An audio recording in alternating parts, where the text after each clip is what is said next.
What is going on, everyone? Welcome to another very exciting episode right here on the MIgardener channel. In today's episode, I'm going to be sharing with you the truth about adding coffee grounds and eggshells to your garden. Sure, they are a great resource and a lot of people do advocate using them, myself included. We use coffee grounds and eggshells in our garden whenever we have them available, but there are some things that you need to know about adding them to your soil that I don't think are widely talked enough about. So the first thing I want to mention is that coffee grounds and eggshells are a fantastic resource in your garden. I am by no means not advocating using them. In fact, exactly the opposite. I do advocate using these things because they are free resources that can provide a ton of nutrients to your garden over time. And in that is kind of the fine print of what I'm going to say, over time. So a lot of people, they think that adding coffee grounds and eggshells are going to be ready, or the nutrients are going to be ready right away. They add coffee grounds to a plant that might look a little yellow, and they wonder why the plant is not looking greener after, a couple days or even a couple weeks. But the fact of the matter is that these materials that you're adding to your garden, they need to be broken down in a process called weathering.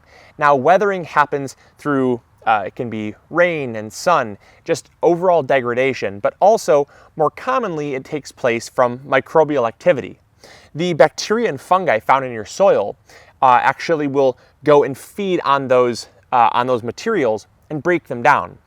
So they actually will break down the materials and make the nutrients more plant available.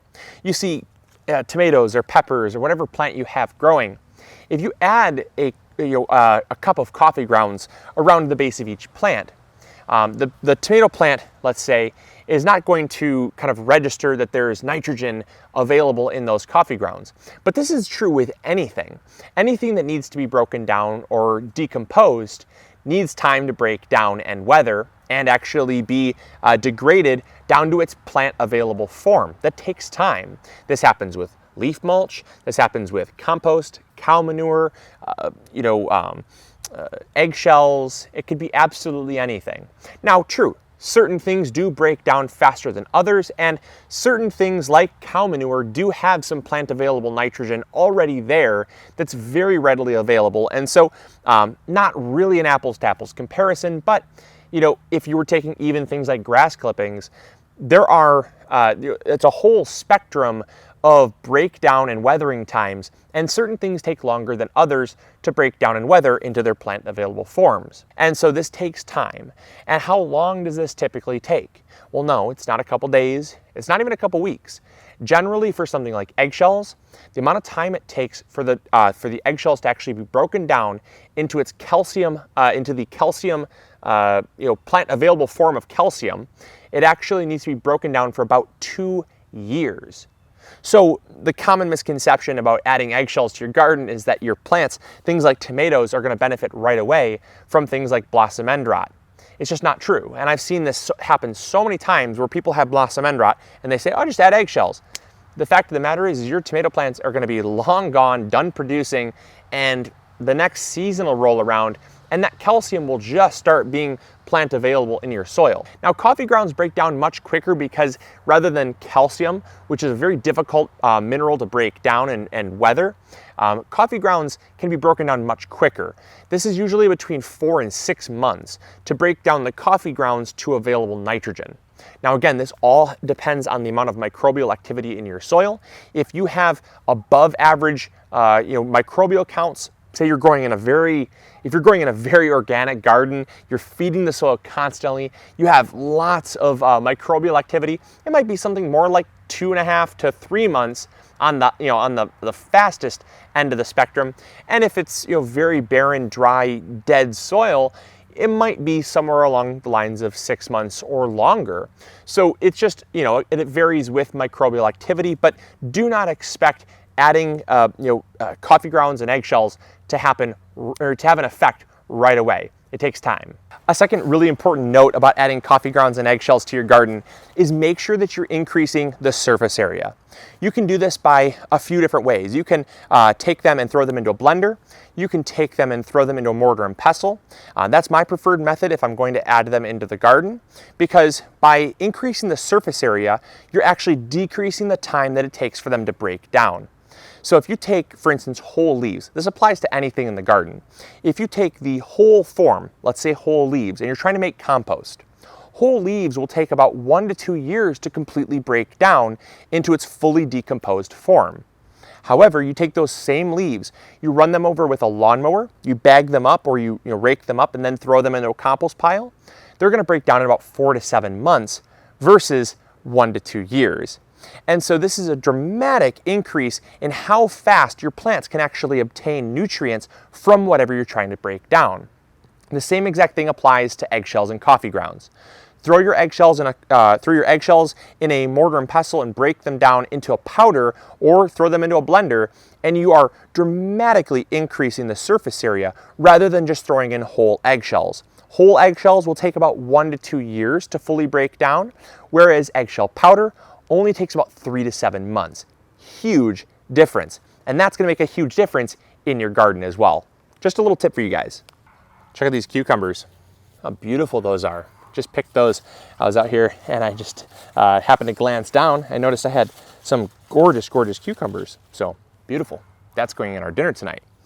Now, the third thing I wanted to mention with adding coffee grounds and eggshells, it's very, very important, is that you sterilize. Now, sterilizing whatever you're adding to the garden, just make sure that there's no pathogens or harmful bacteria that are going to be entering your garden and potentially entering your food that you're going to eat later on. This is most commonly seen with eggshells, things like salmonella. You really want to make sure that you're sterilizing your eggshells. Now, coffee grounds, you don't have to worry. Coffee grounds they're fairly sterile, and I've never had to worry about this. But with things like eggshells, it is very important that you throw them in the oven at least for 5-10 minutes at 350 degrees, just to really kill off any chance of salmonella. And that way, you're not getting it into your soil. And that way, if the soil splashes up on the fruit or the leaves, that you're not going to ingest that or feed that to your family. Just something to take into consideration. And I know that a lot of people do mention that, but I cannot strongly recommend it enough, because having a home garden, the whole point is that what's being what you're feeding your plants with, what you're spraying on your plants, and what your family's eating. But you could potentially inadvertently, you could potentially be giving your plants a really, really nasty foodborne illness by not properly sterilizing your eggshells. So just keep that in mind. Not fear-mongering. It's just something that I would highly recommend. All right, let's see if there's any more cucumbers over here. Now that I've found these two, I want to make sure that there's no more. I just picked. The thing that's so crazy about cucumbers is you can pick them, and then like 2 days later, if you've missed one, oh yep, for sure. Oh my goodness, there's actually quite a few in here. These things are beautiful. So the fourth thing to note, look at that cucumber. Look at that cucumber. Whoa, that is a beautiful one. Got a little away from me, but that is a nice cucumber haul. So the fourth thing I was going to mention with adding coffee grounds to your garden, not as much eggshells in this case, but coffee grounds, is that you don't have to worry about pH swings. So many people worry when they add coffee grounds, and they ask, is adding coffee grounds going to change the pH of my soil? And the answer is no. Yes, coffee is acidic. However, coffee grounds are not. And that's because most of the acidity is actually washed through the grounds into the coffee that you drank. And so if you add things like coffee grounds to blueberry plants or potatoes or tomatoes, acid-loving plants, there's going to be absolutely no benefit with adding coffee grounds to those plants, because there's no acid really left in the material. It's been washed through.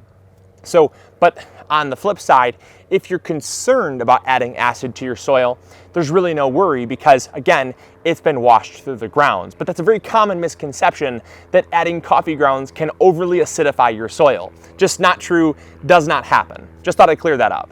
All right, and the fifth and final thing that I thought I'd mention is that coffee grounds and eggshells do not replace any other fertilizer in our garden, and I'll explain why. Coffee grounds and eggshells are very specific at what they feed. So coffee grounds have nitrogen, eggshells are calcium, and they don't really give a whole lot of anything else. They're not very well balanced.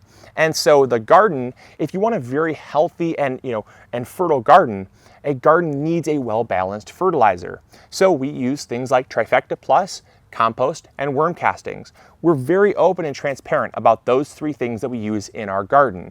Now, we will use things like coffee grounds and eggshells when we have them because those are used as supplements. Those are used as amendments in our garden to just further better our soil quality and further prevent any nutrient issues down the road. So adding them to your soil is not a bad thing, but relying solely on them can be a negative thing because plants, they take so many nutrients to survive and thrive. You see this cucumber here looks amazing, doesn't it? Absolutely amazing. It does not rely solely on nitrogen and calcium. It needs nitrogen, phosphorus, potassium, calcium, magnesium, iron, zinc, copper. It needs all these tiny little trace minerals, and there's so many of them out there. There's over 75 different trace minerals that these plants can uptake. And so if you're only focusing on 2 out of 75, you're not even covering not even 5% of the overall spectrum of nutrients. And so it's not very well balanced. And so I would always recommend adding them as a supplement, but never leaning solely on them. Now, if you're making a well-balanced compost, that could be terrific. If you're having worm castings and you're feeding your worms, or you're getting them from a good source that feeds them a well-balanced diet, that can be a great, thing as well. Or if you're using a well-balanced organic fertilizer to feed your garden, that can be terrific as well. But just like I said, relying only on those, it's like needing a multivitamin, but just taking a vitamin C supplement. It's not as well balanced as a multivitamin. So just keep that in mind. That's just my opinion and something that I've found through my hands-on experience in the garden, and it's just something that I thought I'd pass on to you guys. So that's all I've got for you today. I hope you guys enjoyed. I hope you learned something new. If you did, make sure to throw a like up there. It really helps me out. Also, share this video with a friend if you think they'd enjoy it. But that's all I got for you guys today. As always, this is Luke from the MIgardener channel, reminding you to grow big or go home, and we'll catch you all later. See ya. Bye.